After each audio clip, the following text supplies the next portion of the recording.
Hey there, this is Pat Ennis of Ennis Legacy Partners. Welcome to the Exit Readiness Podcast. I'm here with my co-host Walter Dial, CPA, tax partner at GRF CPAs and Advisors in Bethesda, Maryland.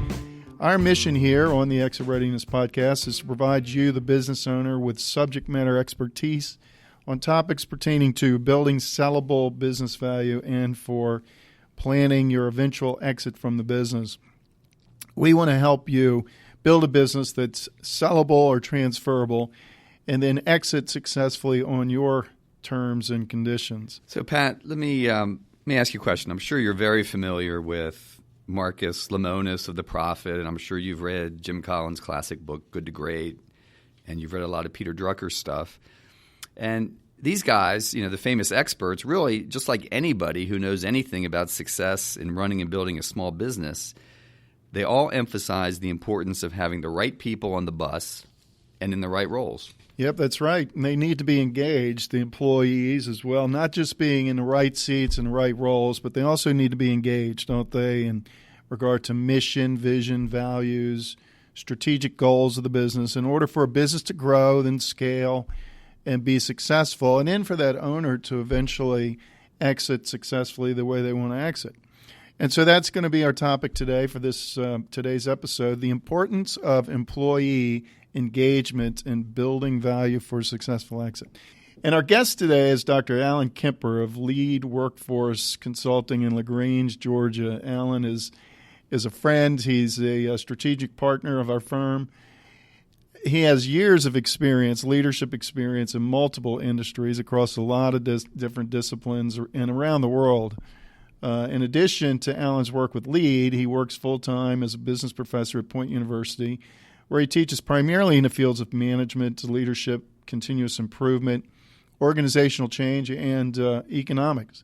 He received his BS in management from the Georgia Institute of Technology, MBA from Auburn, doctorate in business admin from George Fox University. Alan, it's great to have you here. Welcome to the podcast. It's good to be here, Pat. Walter, it's good to be on the podcast. Alan, let's get started here out the gate with you first giving an overview of the kind of work that you and your team do at Lead Workforce Consulting. Sure. So Lead Workforce Consulting is an organization that partners with typically businesses in the $2 to $40 million in revenue space. And what we do is we come alongside these organizations and help them to address really the people side of the equation of business. Sometimes we refer to that as the human capital of the organization. And we do this in really three different ways. One is that we have a group of products that we call our business intelligence products. And the whole premise behind these products is really you can't manage what you can't measure. We're fairly data driven for a human capital consulting organization. I mean, there's certainly an art to kind of working with the people side of a business, but we also believe that there's some science behind that as well. And so we try to make sure that we are able to effectively measure three aspects of the organization that are kind of intimately woven together. And those three aspects are employee engagement. We measure leadership within the organization. We measure the strength of the relationships between leaders and followers. We measure leadership styles, and we measure leadership philosophies that exist within the business. And then lastly, we measure culture in the form of what we call cultural adoption, meaning how every organization has some degree of values that it believes make it unique and different. And what we do is we hope to measure how deeply those values run in the different areas or departments of the organization. So that's our business intelligence side of the business. That's the measurement. A lot of times then what we'll do is we'll take those measures and then we will do management coaching. So sometimes we'll do develop management training programs for organizations based on that data. So we don't believe that managers are made or leaders are made in one weekend seminars, that this is really a consistent process. it's consistent work over time, just like fitness or general education. So we partner with organizations to help them build out management training and development programs. And then the last thing that we do is we do a good bit of executive coaching for these business owners.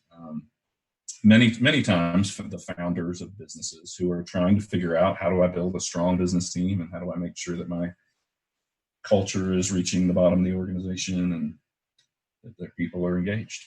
That's great, Alan. Thanks for explaining that. Let me ask you a question. Pat and I, oftentimes when we're sitting down with a new client, one of the things we kind of have in the back of our mind is the 3 Ps of the organization: the products, processes, and people. And how they're all being utilized and how successful the company is in optimizing those 3 factors. So obviously from what you've described, you're focusing on the people side.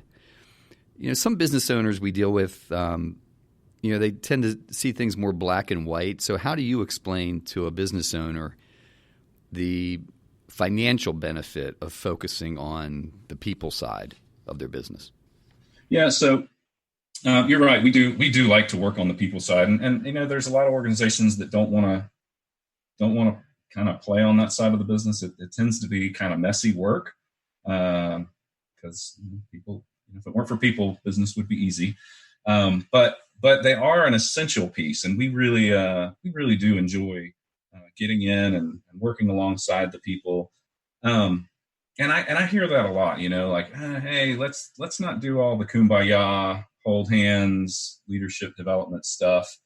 But at the end of the day, when I ask, I think people push back on it because they feel like they can't measure it, that it is super subjective.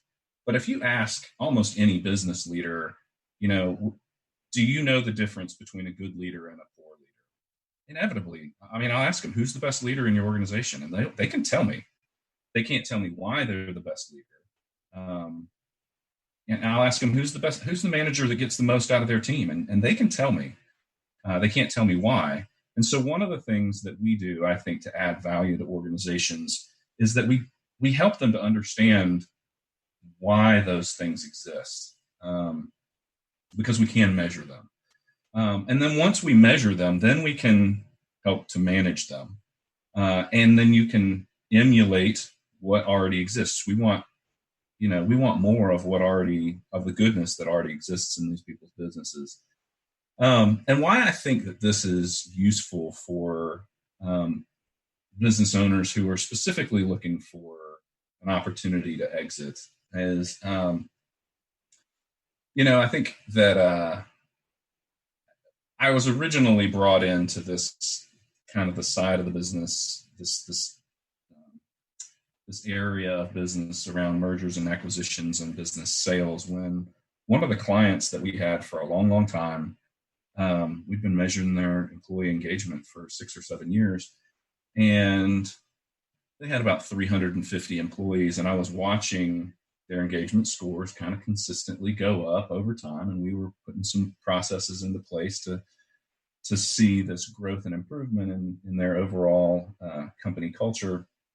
And all of a sudden, we measured one year, and we saw a pretty drastic decline in the numbers. And numbers are numbers. There's always a story behind those numbers. But I went and I asked my contact there kind of what was going on, and she was a little cagey and said, well, there's just a lot of stuff happening behind the scenes, and budgets are getting tighter. And what was ended up happening is that this company was preparing for a sale, and they were trying to get their financial house in order, and to some degree at the expense of the people side of their business. In fact, I could measure that. I could see the people side becoming less engaged, less connected to their work.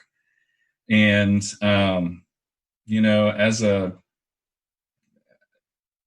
as a product of that, the transition of that business, they stayed in that space for about 1.5 years, kind of where they were tightening their belt and weren't paying a lot of attention to the people side. And the transition of that business did not did not go real well.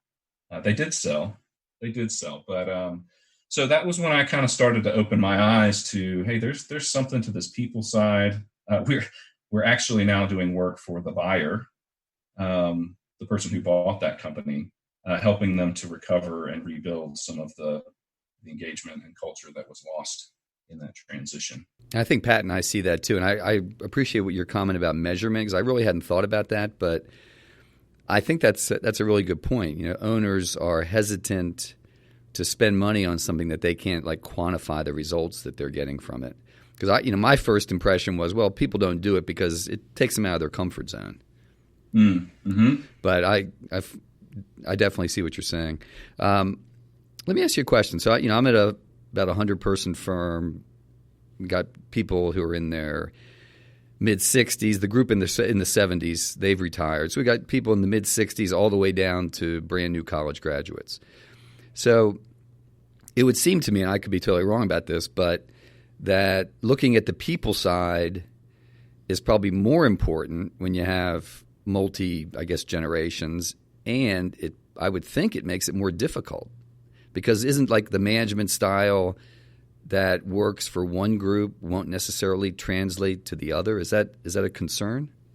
Yeah. And, now more than ever, and this is one of the reasons that when we measure engagement, engagement is an interesting metric, but there are so many different drivers of engagement, right? So one of the reasons that we measure leadership and we measure culture, and kind of what you're alluding to there, is that we have different cultural expectations based on the different generations that we're a part of, and how you lead those people is an important. You got to take into account that you can't lead a 20-year-old in the same way that you lead a 60-year-old.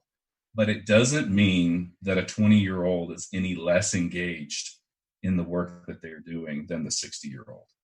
In fact, when we measure engagement, all of those generations have potential to be highly engaged in their work.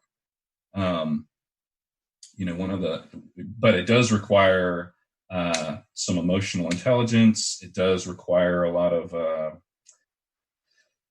nimbleness in the way. It actually requires leaders to be more skilled now than they've ever had to be.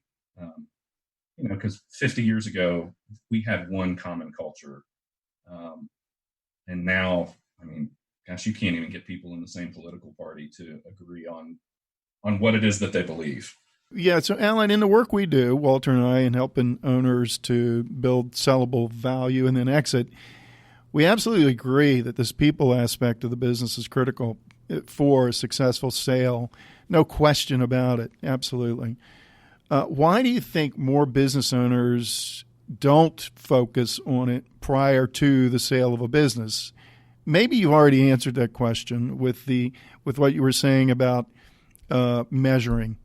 Is that the answer to the question, or is there more to it? Yeah, no, I think there's two parts of that. One, Walter, you kind of mentioned it, is that oftentimes, these entrepreneurs, they are black and white. They're usually very driven. They're very focused people, and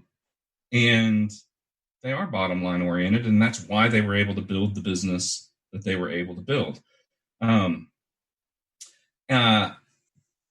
It does sometimes put those people outside of their comfort zone. But one of the other things I think that is different is that it does require a pivot in terms of what they're thinking about that they're selling. So what I mean by that is that for years and years, if you're a company that sells widgets, you think that you're selling widgets, and you've spent many, many years getting to know your customer.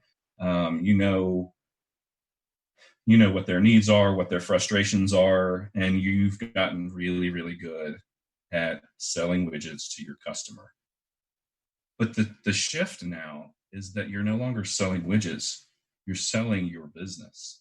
And that you have to kind of get your head around, okay, I've got a new customer, a new target market. My new target market is not the person who was buying my product. It's now the person who wants to buy my business, and they have a different set of needs and concerns. And whereas the person who was buying your widgets didn't care about your internal culture or how engaged your employees were, they just wanted your widgets. The person who's buying your business does care about your people. That's an important part of the product that they are buying from you. Yeah, you know what? That's interesting and very insightful that the new market or new customer of an owner wanting to sell their business is that potential buyer or potential buyers, hopefully, of their business. And so now the product they're selling is the business, not they're still selling. It's important too that they continue to sell their products to their customers. But now they, in addition to that, they also have to work at making their business an attractive product for whoever they're going to want to sell it to. So then what do you recommend then to an owner who wants to sell at some point in the future when it comes to employee engagement and maximizing the sellable value? Well, I mean, some of it is just recognizing that that's going to be a concern of anybody who's going to step into a new leadership role. They're going to be concerned that they're going to lose sales. So they're going to want to see some kind of track record there. And they're going to be concerned that there's going to be some level of employee turmoil, or that you're going to lose key employees, or that they're going to be sucked into handling a lot of management issues. So one of the things that I think is important is just like the business itself, it takes time to grow and develop anything. And that's especially true on the people side of anything. You know, the good thing is when you see people grow and develop and change, it's really, really encouraging and really fulfilling. And the frustration is that it usually takes a long time.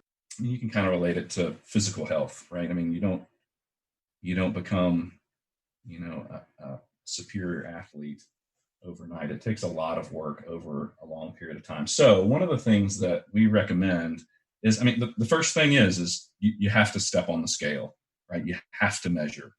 You have to see what the current state is. And so that's where we start everybody. We said, all right, well, we want to come in and we want to measure what is. And then we want to begin to develop a system and a plan for moving the organization into towards organizational health. It's, and again, similar to physical health, you can go fast and you can go slow, but it's going to require a lot of energy. The earlier you start, the better off that you are. But that first step is you gotta measure. So, Alan, what is the process for measuring employee engagement? You do surveys or interviews, or how do you do it? Yeah, so we'll do primarily what we'll do is we'll use a survey. What we do as a third party, we'll come in, we'll work with the owner, depending on if we're just doing employee engagement or if we are trying to measure leadership and culture as well. We'll work with the owners and kind of the key people to try to understand the organization. And then we'll have the owners or maybe the HR director reach out, send out an email kind of notifying the organization that we're going to do a work and well-being survey. And this is just to kind of get the pulse of the organization and see where people are. And then we'll kind of take it from there. And one of the promises to the employees of the organization is that we're going to keep their responses anonymous. And so I think that's one of the power. There's some power in us being a third party, and we really do take that pretty seriously. We get pushback sometimes from owners who want to know who said what, and sorry, that's not how it works. But we do go through. We'll get the surveys. We'll aggregate all of that data into departments. Depending on the size of the organization, we want to make sure that there's enough anonymity there to kind of protect the employees. And then we'll just use that to kind of identify where some hot spots might be. One of the things that's interesting about when you measure employee engagement is that pretty quickly I can predict what departments are going to have challenges in terms of retention in the next 12 to 18 months. And that's one of the ones that I think, when I kind of see that, I say, hey, we need to move on this pretty quickly because you may be about to lose some key people over here. So yeah, when we measure employee engagement, we break it down into areas of productivity, profitability, customer satisfaction, and turnover. And we can look at each individual department and kind of parse it out and say, hey, here's areas where this department may or may not be as productive, or may be not as focused on the customer as you would like, or maybe about to face some issues with retention. And so we'll kind of go through and identify those hot spots. We'll bring it back into a report to management. And then it's up to them, that we have some clients that we call our DIY clients. And we'll basically lay out a general strategy for them of what they should be working on to improve those numbers over the next 6 to 12 months. And a lot of times they'll take that on their own. And then we'll have other clients who, will engage us and bring us in alongside them to kind of help them walk through that process. But again, in either state, it starts with measuring, right? You can't, because we all have limited energy, right? We can't just throw money and energy at fixing the people side of the business, right? It's so much more strategic and tailored when you can point at specific issues. Right, definitely. So this has been really, really good, Alan. We really appreciate all this information and your expertise. So, is there anything that you think we should have brought up that we didn't as we close up here?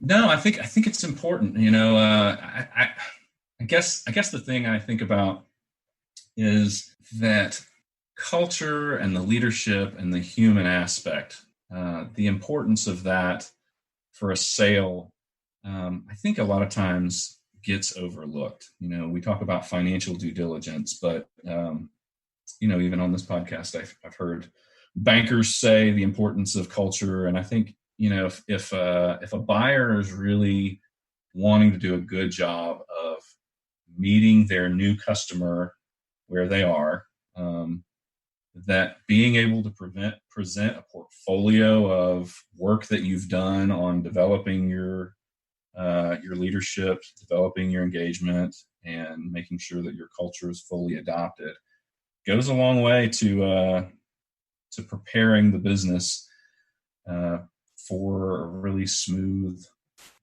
transition, a smooth sell. Yeah. So, Alan, let listeners know here, if you could or would, how they can get in touch with you if they need help with any of these areas that we've talked about today. Yeah, well, certainly they can go to the website. It's LEAD, LEAD, workforce.com.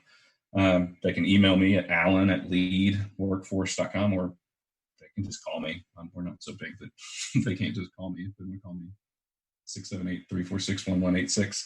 I love to talk to people and help them think through just the people side of their businesses. Yeah, well, thanks again. Great stuff today, Alan. Really appreciate you joining us. I think our clients, Walter, you would agree, their clients indeed do recognize one of the key points that Alan made today, how essential their employees are to their growth and value of the business and then their eventual exit. I don't think there's any question about that. I do think, too, though, that they're not he made another key point, which was that they're not always aware that it's measurable. And so I think that's the good news today, is that indeed leadership, employee engagement, and culture, which are so critical and that we hear so much about and that we see firsthand, can be measured. Can't manage what you can't measure. You mentioned that, Alan, earlier, and that's very true.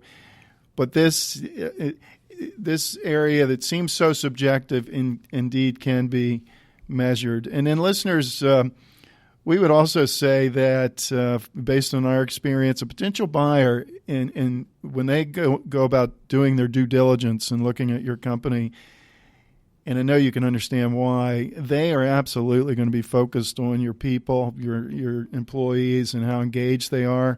The level of engagement of your employees could result in you receiving top dollar when you sell or having a buyer decide there's too much risk here and possibly even walk away from the deal. So it's good to know well before the time, and you heard Alan substantiate that today. You can't get started soon enough, a message you consistently hear on this podcast. It's good to know well before the time you sell as to how engaged your employees actually are. And it's good to have an objective outside measurement of their engagement. Our recommendation would be to take action now, of course. Another key piece when it comes to your employees and how they will impact your eventual exit is how you're incenting them to attain your goals and whether or not those incentives are aligned with your strategic goals for building value and growing, and how they're also incented to remain if indeed you leave during a transition. So in a future podcast, we're going to build upon what we've talked about here today with Alan and talk about incentive planning for growth and retention as well as engagement. So be on the lookout for that episode in the next month or two. In the meantime, if you want help in maximizing the value of your business or planning for your eventual exit, you can reach Walter at 301-951-9090 or me at 301-859-0860. You can also access some great resources at exitreadiness.com, grfcpa.com, and nslp.com. Thank you for listening, and until next time on the Exit Readiness Podcast, this is Pat Ennis and Walter Dials signing off.